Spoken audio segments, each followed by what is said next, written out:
So my husband started making some meatballs, so I kind of stopped him so I can get this recorded because these are so good. So I just want to show the ingredients first. Some Angus beef.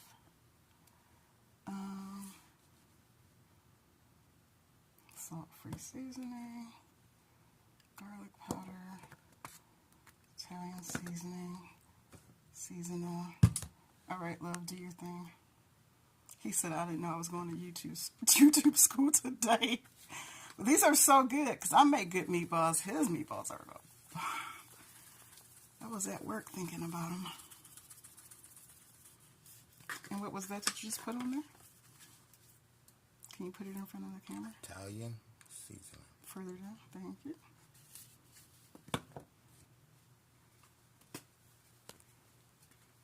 And what's that? Garlic.